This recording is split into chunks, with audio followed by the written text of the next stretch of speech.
د پارټیانو بنیاد فرعون یې ښودلی دی. لکه سورة القصص ته چې کله ورسو هلته به ذکر کوي الله رب العزت چې کله د موسی علیه السلام او د فرعون واقعه ذکر کوي شروع نه، نو د فرعون تعارف هغه د هغې د جرایمو په ذریعه سره کوي. اولنی تعارف د فرعون چې الله وړاندې کوي نو ان فرعون علا فی الارض، چې فرعون په ځمکه کې ډېره لویي کړې وه، ډېر تکبر یې کړی تر دې حده پورې چې د خدایتوب دعوه یې کړې وه. او دویم جرم چې د فرعون الله سبحانه وتعالی ذکر کوي نو هلته به ذکر کوي وجعل اهلها شیعا. د هغې خیر ډېر مقصدونه دي، خو یو مقصد دا دی چې فرعون د خپل اقتدار د باقي پاتې کولو دپاره په خلکو کې یې پارټیانې جوړې کړې وي. لکه د مشهور تفسیر مطابق چې فرعون خوب لیدلی و چې زما حکومت به د بني اسرائیلو د وجه نه متزلزل کېږي او د هغوی د لاسه به ختمېږي. نو فرعون اگر که ډېر سرکش خو د دنیا په لحاظ سره ډېر ماهر او ډېر هوښیار نو دې دا سوچ وکړو چې یاره زما مقابل خو هسې هم راځي.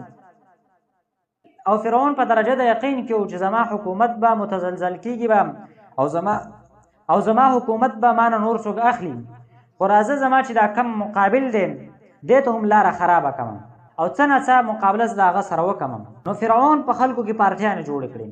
مطلب دا که چېرته زما مقابل راځي او دا خلک ټول یو متفق یو متحد نو که چېرته د هغه زما مقابل سره دوی اتحاد وکړي، اعلان د اتحاد وکړي، به زما حکومت خو لاړو په 2 سیکنډو کې دننه ختم شو. مثال په طور که 2 پارټیانې 3 پارټیانې زما د مقابل سره اتحاد وکړي نو دومره څه مسله به نه جوړېږي، ځکه دا نور به ورسره په اختلاف کېږي که نه حزب اختلاف به یې دلته کې.